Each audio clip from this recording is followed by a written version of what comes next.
My name is Roberta, and for as long as I can remember, I've worked at my parents' tableware store. We sell everything from fancy dinner plates to the kind of mugs you use for your morning coffee. It's a family business through and through. The day everything started to change was just like any other, except for when Mrs. Wilson from the bakery next door stormed into our store.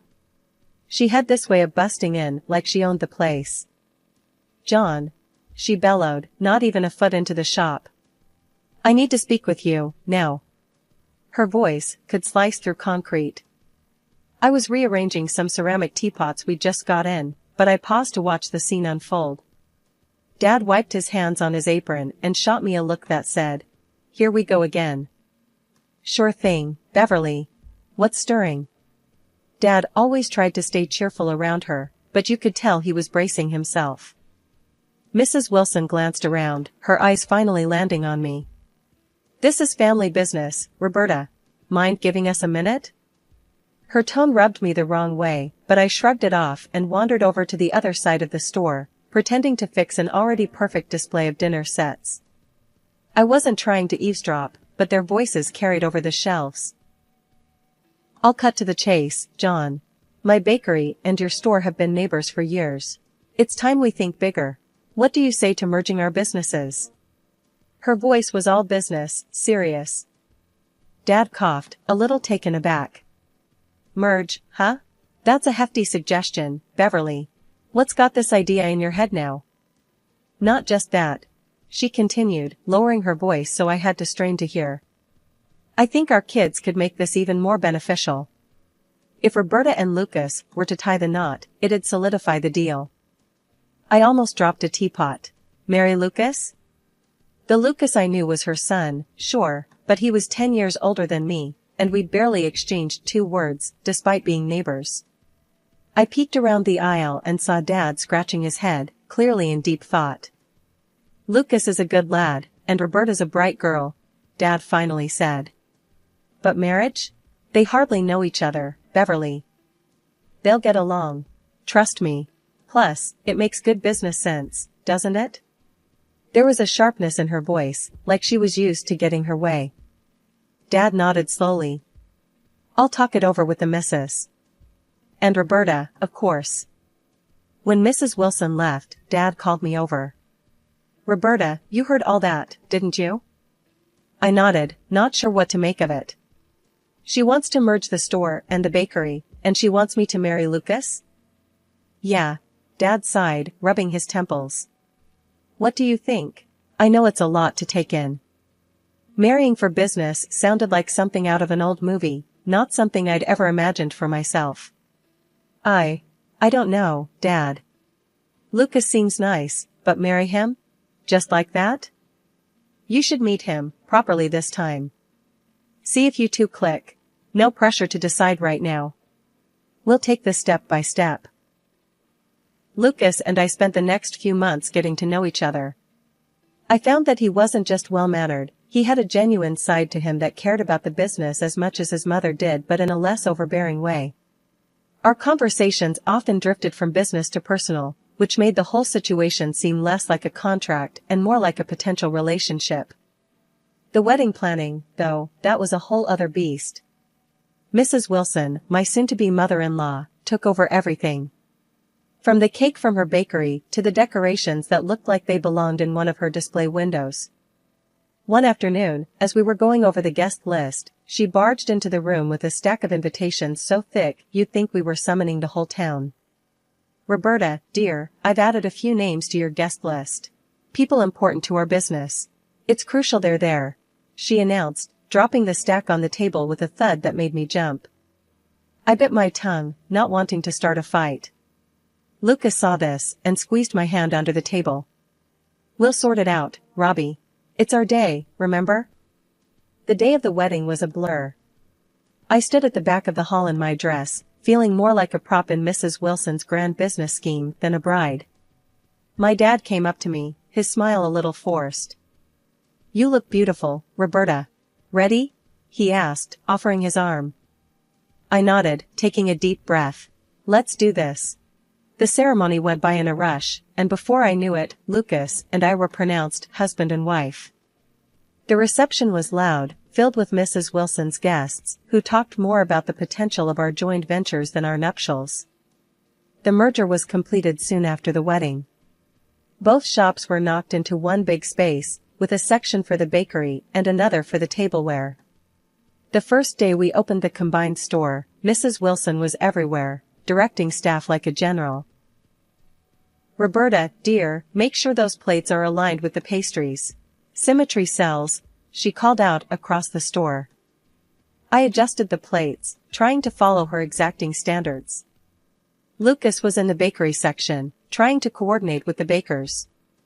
"Make sure those scones are fresh. Roberta, how's it going over there?" he shouted over the noise. "Trying to keep up with your mom's symmetry mantra," I shouted back, a hint of frustration in my voice. But as weeks turned into months, the workload only got heavier. Between running the front of the store, helping in the bakery, and all the paperwork, I found myself unable to keep up with my college classes. "Roberta, you're running a business now, you won't need that degree. This is your life," Mrs. Wilson declared one evening, her tone dismissive as if the matter was already decided. Her words, sharp and final, hit me harder than I expected. Living with them was supposed to save us money and make managing the business easier, she argued.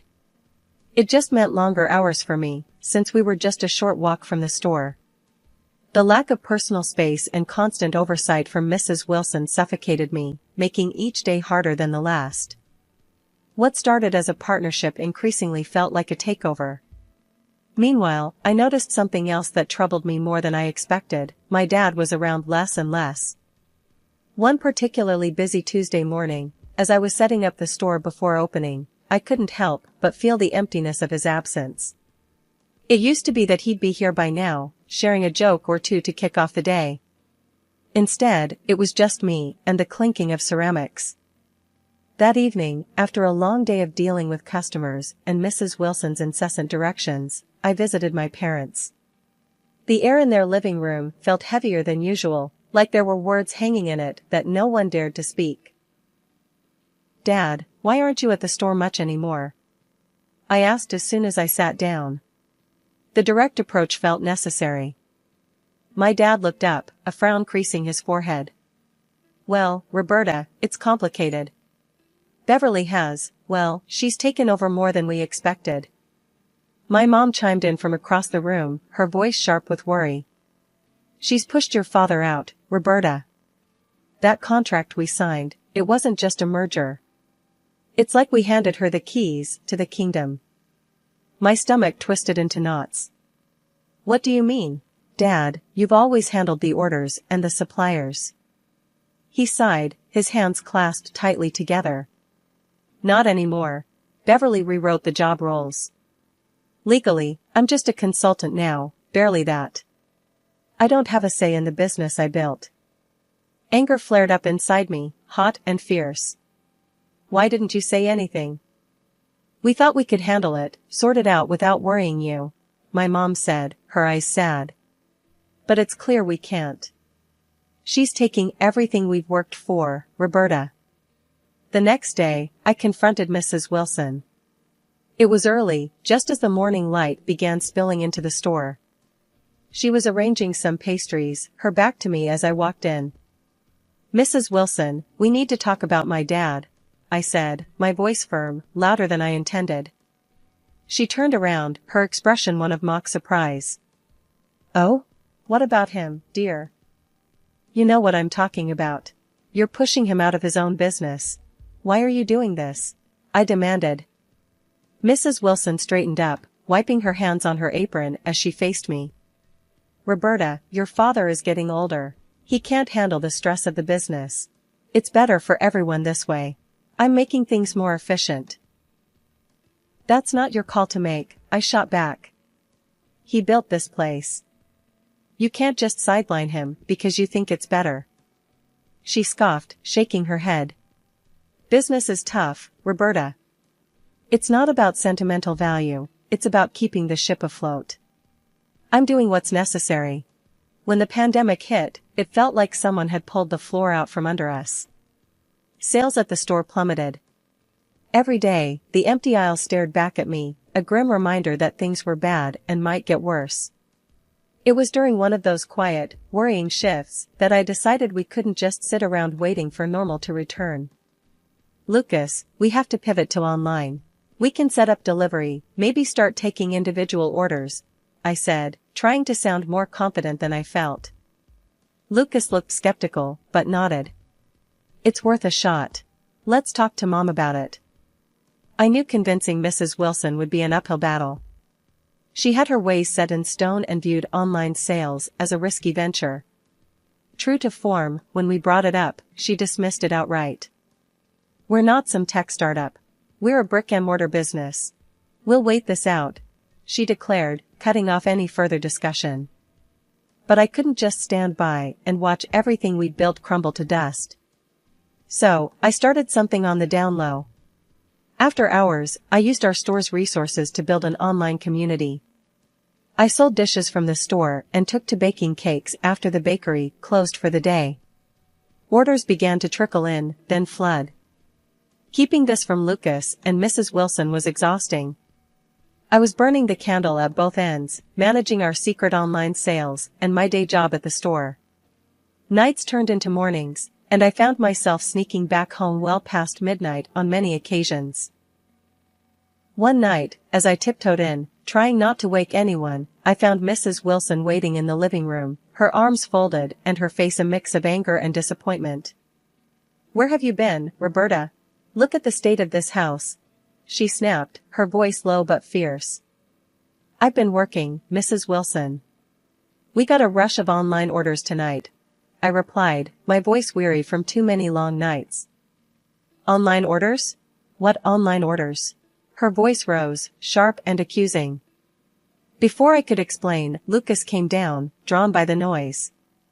"Mom, what's going on? Ask your wife what's going on. She's running some secret side business and neglecting her duties around here," Mrs. Wilson shot back, glaring at me. Lucas turned to me, confusion and frustration written all over his face. "Roberta, what's she talking about?" I sighed, the fatigue of the last few weeks catching up to me. "I started an online store. It's been keeping us afloat since the pandemic started. I didn't tell you because your mom said no, and I didn't think she'd go for it." Lucas rubbed his temples, looking between his mom and me. "You should have told me, Roberta. And you," he turned to his mom, "should have been more open to her ideas." Mrs. Wilson's face hardened. "This is my house, and while you're under my roof, you'll follow my rules. Both of you." The argument spiraled from there. Lucas, usually my ally, sided with his mom this time. "Roberta, you need to balance your time better. Help out more around here." Defeated and heartbroken that Lucas didn't see how hard I was trying to save our business, I cut back on the online orders. I started spending my mornings cleaning the house instead of preparing shipments or baking. My afternoons were spent running the pastry counter, a reminder of what I had to scale back on to keep peace in the house. It was a dreary, rain-soaked afternoon, and I was straightening up the store hall when the door creaked open. A little girl, about 8 years old, stumbled in. Her clothes were drenched, sticking to her skin, and she was crying, her face streaked with tears. I rushed over to her, setting aside the stack of plates I was arranging. "Hey there, what happened? Are you okay?" I asked, trying to sound as gentle as I could. Before she could answer, Mrs. Wilson spotted us from the end of the aisle. She marched over, her lips pressed into a thin line. "What is this? Roberta, we don't have time for this today. She looks like a beggar. Put her out before others see." My stomach twisted at her words. "She's just a child, Mrs. Wilson. She's clearly lost and needs help." Lucas came over, having overheard his mother. His face was unreadable as he glanced at the girl then back at me. "Roberta, Mom's right. We can't have kids like her running into the store. It's not good for business. Just handle it, okay?" I couldn't believe what I was hearing. "Lucas, she's scared and alone. We can't just throw her back out into the rain." Ignoring them both, I took the girl to a chair and wrapped her in a clean blanket from the back room. I made her a cup of hot chocolate, hoping to calm her down a bit. Mrs. Wilson was fuming. This is exactly the kind of distraction we don't need. Roberta, you're responsible for any fallout from this. The girl managed to calm down enough to tell me her name was Sophie. She had wandered off from a park nearby and gotten lost. Just as she started to relax, the police arrived. They thanked me for looking after Sophie and told me her parents had been frantically looking for her. Turns out, she wasn't far from home after all. After the police and Sophie left, Mrs. Wilson pulled me aside, her face stern and cold. Because of your little stunt, I'm fining you. You took time away from your work to deal with this situation. You'll wash dishes for the next 2 days to make up for it. Lucas just nodded along with whatever his mom said, not once standing up for me. It stung more than I expected. That night, as I scrubbed pot after pot, my mind raced. I felt more like a servant than a part of the family. Lucas's support had always been my rock, but now he was just another weight dragging me down. Each harsh word from Mrs. Wilson, each nod of agreement from Lucas, was a reminder of how trapped I felt. It was another ordinary morning at the store when this richly dressed man walked in, looking around like he was searching for something special. I greeted him and asked if I could help him find anything. He nodded and explained he was looking for a high-end tea set. I showed him our finest collection, and he seemed impressed, selecting one of our most expensive sets. While I wrapped up his purchase, he browsed our pastry section and picked out an assortment of treats. The whole time, he had this kind demeanor about him, making small talk and asking about the store's history. After ringing up his purchases, he thanked me and then paused, his expression turning a bit more serious. By the way, I'm not sure if you remember, but my daughter was the little girl you helped out last week, the one who got lost in the storm. I was taken aback, not expecting this twist. Of course, I remember. She was such a brave little girl. I'm glad I could help her. He smiled warmly and handed me his business card. Well, I'm really grateful for what you did. If you ever need anything, advice, or help with anything at all, just give me a call, he said. I looked at the card and noticed he was a lawyer, Mr. Hayes. That caught my attention, considering the mess with the store and the merger. Actually, there might be something. Could we maybe talk about a legal matter? It's about the business my father used to own with my mother-in-law. Of course, he replied with an encouraging nod. Why don't you come by my office next week? We can go over everything in detail. I took him up on his offer, feeling a mix of relief and anxiety. At his office, I handed him the pile of documents my dad had signed years ago, the ones that merged our family store with my mother-in-law's bakery. He went through them carefully, his brow furrowing more with each page. After a long silence, Mr. Hayes looked up. There are several significant issues here. The contract has multiple violations that are quite concerning. I think we have a strong case if you want to challenge this. He offered to help me pro bono, to make things right, he said. I was overwhelmed but grateful. Thank you, I'd like that. It's just hard, you know? It's my husband's family too. He understood my hesitation. It's not just about business, it's about your life. You deserve to have control over that, and you're not alone in this fight. I left his office feeling a mix of hope and dread. Could I really go against my husband and his mother? But then, what was the alternative? Living under Mrs. Wilson's thumb, watching the store my parents built from scratch, being mismanaged? I walked into our house that evening, my mind still spinning from my meeting with the lawyer. I wasn't prepared for the scene that greeted me. The place was bustling, filled with guests laughing and talking, glasses clinking. I paused, taking it all in, when my mother-in-law, slightly tipsy, spotted me. There you are. Wandering the streets when you should be here serving your guests, she bellowed across the room. It's your anniversary, Roberta. Have you no sense of duty?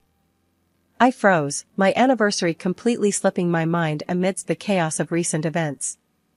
I'm sorry, I forgot. I stammered, feeling every eye in the room turn towards me. My apology did nothing to soothe her. In a fit of anger, she grabbed a nearby pizza box and hurled it at me, the box grazing my shoulder before tumbling to the ground. Useless. Absolutely useless, she shouted, her face red with fury. Before I could recover, Lucas, also showing signs of having had too much to drink, stumbled over to me. And look at you, not even ready to eat. Wash up, for heaven's sake. He slurred, sloshing wine from his glass onto my hands and clothes in a mocking gesture. The wine stained my shirt, dripping cold and unwelcome against my skin. Something inside me snapped. The humiliation, the disrespect, the sheer injustice of how they were treating me, it all boiled over. I wiped my hands on my stained shirt and faced the room, my voice steady and loud. Enough, I declared, silencing the room. I've been to a lawyer. I am getting a divorce, Lucas. The room fell completely silent. Lucas and his mother looked at me as if they had seen a ghost. Who do you think you are? My mother-in-law hissed, stepping closer. You think you can just... I'm not finished. I cut her off, my voice ringing clear. I'm challenging the merger of the store. There's been fraud, and I've already sent the documents to the authorities and to court. Lucas staggered slightly, his earlier bravado fading. Roberta, you can't mean this. I am also seeking financial compensation for everything I've endured here, I continued, ignoring his disbelief. The shock was palpable. Murmurs started to rise among the guests as my declaration sunk in. I didn't wait for more questions or for the situation to escalate further. I turned on my heel and headed upstairs to pack my things. My mother-in-law followed, her tone shifting to desperation. Roberta, please, let's talk about this. You're overreacting. I stopped, turned, and faced her one last time. Without a word, I handed her the lawyer's business card. From now on, any communication goes through my lawyer, I said firmly. With that, I went to our room, my hands shaking, but my resolve firm. I packed quickly, only essentials, only what I needed to start anew. I finally moved out of my mother-in-law's house and into a small apartment across town. It felt like breathing fresh air for the first time in years. I was on my own now, but I wasn't alone, my dad was with me, and together we were fighting to take back what was rightfully ours. My lawyer, Mr. Hayes, worked tirelessly on our case. He was a bulldog in the courtroom, fighting against the fraudulent merger my mother-in-law had orchestrated years ago. It wasn't long before we received the news we had been hoping for. The court ruled in our favor. They found Mrs. Wilson guilty of fraud and overturned the merger. Additionally, they imposed a hefty fine on her and awarded me financial compensation. The compensation was just enough to buy out her share in the business, a combined bakery and tableware store that my dad and I once ran together. It felt surreal to stand in front of the shop, now fully ours again, without the shadow of Mrs. Wilson looming over us. Dad, we did it. It's ours again, I said, handing him the new keys to the store. We spent the next few weeks renovating the store, making it ours again. Every new coat of paint, every display rearranged, felt like reclaiming a piece of my soul that I had lost. Mrs. Wilson and Lucas were forced to find other jobs. The court costs and the fine took everything they had saved. I heard rumors about their struggles, but I kept my distance. Lucas tried to reach out once or twice, but I didn't respond. That part of my life was closed. I was focused on the future now. With the store back under our control, I resumed my college studies. I enrolled in night classes, determined to finish my degree. Sitting in a classroom again, I felt hope, a stark contrast to the despair I had felt under Mrs. Wilson's roof. One evening, after closing the shop, my dad and I sat at one of the tables, sharing a pot of coffee. You know, Roberta, starting over like this, it's more than I could have asked for, Dad said, looking around the shop fondly. I feel the same, Dad. It's like I finally woke up from a long, bad dream. We have a second chance here, and I'm not going to waste it, I replied, feeling a strength in my words that I hadn't felt in years. We talked about plans for the future, new products we could introduce, holiday sales to prepare for, and community events we could sponsor. It was exciting, invigorating, and I loved every minute of it.